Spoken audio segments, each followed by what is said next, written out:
ದೆಹಲಿಯ ಕೆಂಪುಕೋಟೆ ಬಳಿ ಕಾರು ಸ್ಫೋಟ ಪ್ರಕರಣ. ಕಾರಿನಲ್ಲಿದ್ದ ಶಂಕಿತ ಉಗ್ರ ಡಾಕ್ಟರ್ ಉಮರ್ ಮೃತಪಟ್ಟಿರೋದು ದೃಢಪಡ್ತಾ ಇದೆ. ಡಿಎನ್ಎ ಪರೀಕ್ಷೆಯಲ್ಲಿ ಡಾಕ್ಟರ್ ಉಮರ್ ಶವ ಎಂಬುದು ದೃಢ ಆಗಿದೆ. ಕಾರ್ನಲ್ಲಿ ಓಡಾಡ್ತಾ ಇದ್ದಿದ್ದು ಡಾಕ್ಟರ್ ಉಮರ್ ಅನ್ನೋದನ್ನ ಮೊದಲೇ ನಮ್ಮ ತನಿಖಾಧಿಕಾರಿಗಳು ಗೆಸ್ ಮಾಡಿದ್ರು. ಬಟ್ ಸಿಸಿಟಿವಿ ವಿಜುವಲ್ಸ್ಗಳಲ್ಲಿ ಸ್ಪಷ್ಟವಾಗಿ ಈತನ ಮುಖ ಕಾಣಿಸ್ಕೊಳ್ತಾ ಇರಲಿಲ್ಲ. ಕಾರಣ ಈತ ಮಾಸ್ಕ್ ಹಾಕೊಂಡಿದ್ದ. ಈತನ ಕೈ ಮತ್ತೆ ಒನ್ ಸೈಡ್ ಮಾತ್ರ, ಫೇಸ್ ಮಾತ್ರ ಕಾಣಿಸ್ತಾ ಇತ್ತು. ಕನ್ಫರ್ಮೇಷನ್ ಬೇಕಲ್ಲ, ಅವರಂತೆ ಇವರಂತೆ ಅಂತ ಹೇಳಲಿಕ್ಕಾಗಲ್ಲ. ಬದುಕಿದ್ರೆ ಈತ ಇನ್ನೊಂದಷ್ಟು ಸಂಚು ರೂಪಿಸ್ತಾನೆ.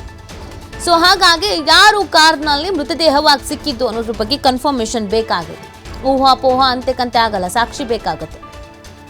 ಆ ನಿಟ್ಟಿನಲ್ಲಿ ತನಿಖಾಧಿಕಾರಿಗಳು ತನಿಖೆ ಮಾಡುವಾಗ ಉಮರ್ನ ತಾಯಿಯನ್ನ ವಿಚಾರಣೆಗೊಳಪಡಿಸಿದ್ರು, ತಂದೆಯನ್ನು ಕೂಡ ವಿಚಾರಣೆಗೊಳಪಡಿಸಿದ್ರು, ಸಹೋದರನನ್ನು ಕೂಡ ವಿಚಾರಣೆಗೊಳಪಡಿಸಿದ್ರು, ಒಂದಷ್ಟು ಮಾಹಿತಿಯನ್ನು ಕಲೆ ಹಾಕಿದ್ರು ಮತ್ತು ತಾಯಿಯ DNA ಟೆಸ್ಟನ್ನು ಮಾಡೋದಕ್ಕೆ ಕೂಡ ಮುಂದಾಗಿದ್ರು. ಕಾರಣ ಈ ಮೃತದೇಹಗಳು ಹೆಂಗಿತ್ತು ಅಂತಂದರೆ ಛಿದ್ರವಾಗಿ ಒಂದು ಕಡೆ ತಲೆ, ಒಂದು ಕಡೆ ಕೈ, ಒಂದು ಕಡೆ ಕಾಲು ಬಿದ್ದುಬಿಟ್ಟಿತ್ತು. ಗೊತ್ತಾಗ್ತಾ ಇರಲಿಲ್ಲ ಈತನದ್ದೇ ಶವ ಅಂತ. ಹಾಗಾಗಿ ಆಯ್ದ ಒಂದು ಭಾಗವನ್ನು ತೆಗೆದುಕೊಂಡು DNA ಟೆಸ್ಟ್ ಮಾಡಲಾಗಿದೆ. ಅದರಲ್ಲಿ ಕನ್ಫರ್ಮ್ ಆಗ್ತಾ ಇರೋದು, ದೃಢಪಡ್ತಾ ಇರೋದು ಇದು ಡಾಕ್ಟರ್ ಉಮರ್ ಅಂತ. ಹಾಗಿದ್ರೆ ತನಿಖಾಧಿಕಾರಿಗಳ ಗೆಸ್ ಏನಿತ್ತು, ಆತನೇ ಇರಬಹುದು ಅಂತ ಅದು ಕನ್ಫರ್ಮ್ ಆಗಿದೆ. ನೀವು CCTVಯ ದೃಶ್ಯ ನೋಡ್ತಾ ಇದ್ದೀರಲ್ಲ, ಇಷ್ಟೇ ಕಾಣಿಸ್ತಾ ಇದ್ದಿದ್ದು ಅವನ ಮುಖ.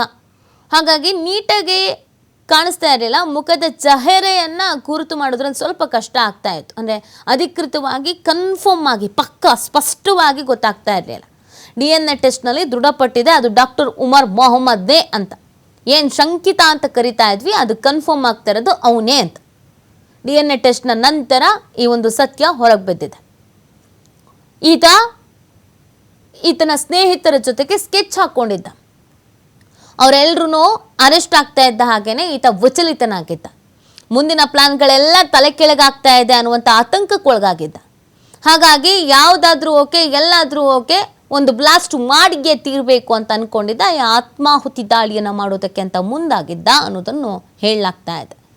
ಈತನ ಚಲನವಲನ, ಈತ ಯಾರ್ಯಾರ ಜೊತೆ ಕಾಂಟ್ಯಾಕ್ಟ್ನಲ್ಲಿದ್ದ, ಈತನ ಭೇಟಿ ಆಗೋದಕ್ಕೆ ಯಾರ್ಯಾರು ಬರ್ತಾ ಇದ್ರು, ಈತನ ಅಭ್ಯಾಸ ಹವ್ಯಾಸ ಏನಿತ್ತು ಎಲ್ಲವನ್ನ ಕೂಡ ನಿನ್ನೆ ಈತನ ಕುಟುಂಬಸ್ಥರನ್ನ ತನಿಖೆಗೊಳಪಡಿಸಿದಾಗ ಗೊತ್ತಾಗ್ತಾ ಇತ್ತು.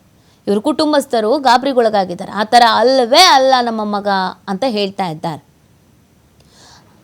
ಕೆಲವು ದಿನಗಳ ಹಿಂದೆ ಮನೆಗೆ ಬಂದಿದ್ದ ಅನ್ನೋದನ್ನು ಕೂಡ ಹೇಳ್ತಾ ಇದ್ದಾರೆ. ಬಟ್ ಈತನ ಇನ್ನಷ್ಟು ಮುಖವಾಡಗಳು ಬಯಲಿಗೆ ಬರಬೇಕಾಗತ್ತೆ. ಇನ್ನು ಏನೇನು ಕೃತ್ಯದಲ್ಲಿ ಭಾಗಿಯಾಗಿದ್ದ, ಇನ್ನು ಯಾರ್ಯಾರ ಜೊತೆ ಕಾಂಟ್ಯಾಕ್ಟ್ನಲ್ಲಿದ್ದ, ಇದೆಲ್ಲವೂ ಕೂಡ ತನಿಖಾ ಸಂದರ್ಭದಲ್ಲಿ ಗೊತ್ತಾಗಲಿದೆ. ಸದ್ಯಕ್ಕೆ ಈತನೇ ಈ ಬ್ಲಾಸ್ಟ್ನ ರೂವಾರಿ ಅನ್ನೋದು ಗೊತ್ತಾಗ್ತಾ ಇದೆ.